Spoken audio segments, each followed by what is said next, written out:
नमस्कार मित्रों, मैं ब्रजेश बहुत बहुत स्वागत करता हूं अपने YouTube चैनल में। जैसे कि मित्रों बता दें, अभी हमारी मौजूदगी है जनपद अयोध्या में और जिस महिला को आप लोग फ्रेम में देख रहे होंगे ये हैं लक्ष्मी जी। और इनकी लव स्टोरी कुछ इस तरीके की है, आप सुनेंगे तो आप सोचने पे मजबूर हो जाएंगे। आखिरकार इनको प्यार कैसे होता है, इनकी सारी स्टोरी इन्हीं से जानेंगे। और इनको जिस लड़के से प्यार होता है वो लड़का भी हमारे साथ इस वीडियो में फ्रेम में आप देख पा रहे होंगे। और इनका दोनों पैर भी नहीं है। आखिरकार इनको मतलब जब पैर नहीं है फिर भी इनको प्यार कैसे हो जाता है, ये सोचने वाली बात है। क्योंकि ये सही सलामत हैं, सब कुछ कर सकते हैं और इनको सही सलामत लड़की भी मिल सकती थी। आखिरकार इनको प्यार कैसे होता है, सारा सब कुछ इन्हीं से जानने का प्रयास करेंगे। जी भाभी जी, स्वागत है आपका।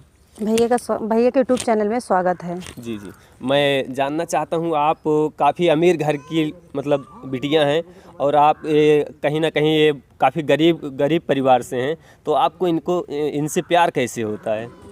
हो जाता है भैया, माता पिता अमीर हैं, हम तो नहीं अमीर थे। वो बात आपकी जायज़ है, लेकिन प्यार कैसे होता है, शुरुआत कैसे क्या होती है? शुरुआत यही होती है कि हम कंडा पाथने पहली बार सीख रहे थे, जी। तो हमारी भाभी पाथ रही थी, तो जो है ये हम कंडा बनाने कभी सीखे नहीं थे। हमारी भाभी बोली, हम बोले कि भाभी हमें भी सिखा दीजिए। लोइया जो बनती नहीं है, तो वही लोइया हमारी भाभी, हम बोले कि भाभी बता दीजिए एक बार लोइया कैसे बनेगी, उसी हिसाब से हम भी बनाने लगेंगे। तो भाभी बोल एक लोइया बना दी, उसी हिसाब से अंदाज से हम भी लोइया बनाने लगे। तो बस वहीं पे हम लोइया बना रहे थे। हमारे घर पे दुकान है और मंदिर है। मैं झाड़ू पोछा सुबह शाम निकलती थी मंदिर पे पूजा पाठ करने के लिए। ये जाते थे अपने बहन के भैया का ससुराल है हमारे गांव में। तो ये भी जाते थे, वहाँ नल्ली बहुत खाते थे।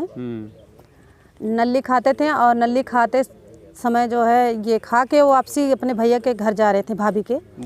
तो वहीं पे जो देखें तो बोले बहुत अच्छा काम कर रही हो, वो कंडा पाथ रही हो, जिसके घर जाओगी वो बहुत खुशनसीब होगा। मैं बोली कि जो सही सलामत है उनका कोई ठिकाना है नहीं है, तो मैं तो दोनों पैर से असमर्थ हूँ, दोनों पैर से विकलांग हूँ, मुझे कौन सहारा बनेगा। तो ये वो तुरंत इन्हीं से पूछ सकते हैं क्या बोले क्या नहीं बोले। कहीं ना कहीं आपका मजाक तो नहीं बना रहे थे? नहीं, मजाक नहीं बना रहे थे। उस समय मैं बहुत गलत शब्द भी बोल गई थी। जब इनसे पूछिए तब हम बताते हैं। कैसे क्या हुआ भैया, पूरी जानकारी बताइए। तो इनके सिस्टर के दुकान से मैं आ रहा था अपनी भाभी के मायके में, घर पे जा रहे थे। तो ये रास्ते में मिली तो इनके भाभी से जो है नमस्ते किया, इनसे भी नमस्ते किया। तो ये बोले जीजा नमस्ते, और मैं सीख रही हूँ कंडा पाथने।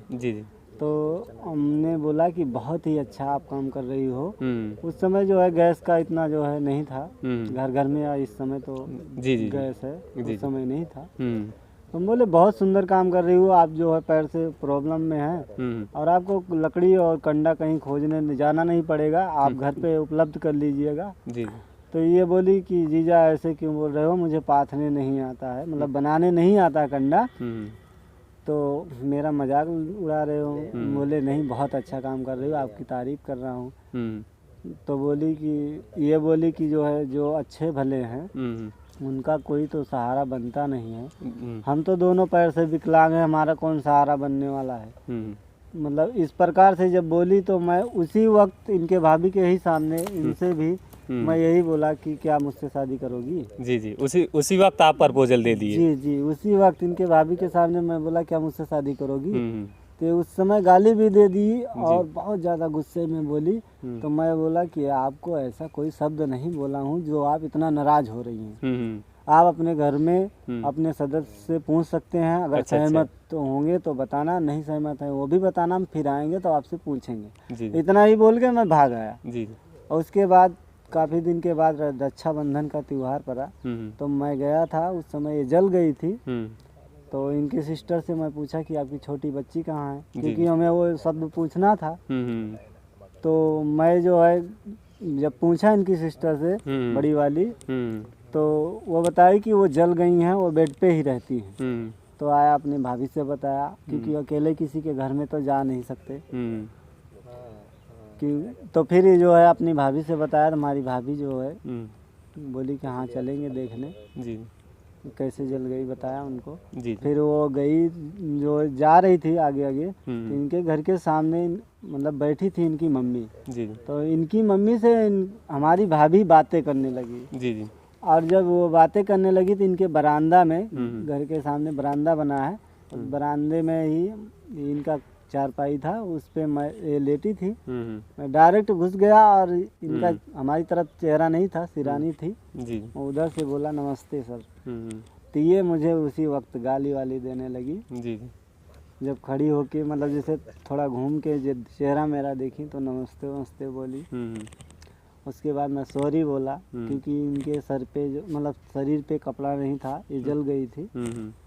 फिर कपड़ा वपड़ा लगाया, उसके बाद मैं बोला सॉरी, जो है गलती हो गई, मुझे जानकारी नहीं थी कि आप इस प्रकार से हैं जी। तो बोली चलो क्या किया जाए अब जी। अच्छा ये बताइए, आप एक बेहद गरीब परिवार से हैं, ये काफ़ी अमीर परिवार से हैं, तो आप इनके घर जब लगातार आना जाना कर रहे तो इनके घर वाले आपको कुछ डांटे वाटे नहीं कि आप हमारे घर क्यों आ रहे हैं? नहीं, डांटे नहीं थे क्योंकि हमारी भाभी जो हैं इनके घर पे जो है आती जाती रहती थी जी जी। और इनके घर वाले भी जानते थे कि हाँ इन्हीं के जो है देवर हैं जी, इसीलिए कोई बोल नहीं रहा था। लेकिन ये जानकारी नहीं थी कि इनसे कोई बात है जी जी। और हमको भी ऐसी कोई बात नहीं थी, बस वही पूछना था कि मैं जो शब्द बोला था आपके घर वाले क्या बोले। तो ये जब जली हुई थी तो उस समय जब मैं गया तो कपड़ा वपड़ा रख लिए। कपड़ा वपड़ा रखने के बाद काफ़ी देर तक बातें हुई, फिर इनसे नंबर मांगने लगा। तो ये नंबर बोली कि मैं फ़ोन नहीं चलाती हूँ, तो अपने सिरानी के पास छुपा के रखी थी। तो मैं बोला वो कि इसका नंबर है मतलब फ़ोन है। तो ये बोली हमारी जो है सिस्टर का है, हमारा नहीं है। तो हम बोले कोई बात नहीं, दे दीजिए, और कोई आवश्यकता होगी तो बात करेंगे, जैसे कोई प्रॉब्लम हो गई तो कम से कम हमारे भाभी के यहाँ बात करा देना। तो दे नहीं रही थी, काफ़ी रिक्वेस्ट करने के बाद दी। तो उसके बाद बातें होने लगी और बातें होते हमारा 5 साल लग गए इनके मम्मी पापा को मनाने में, फिर जाके इनसे शादी की थी।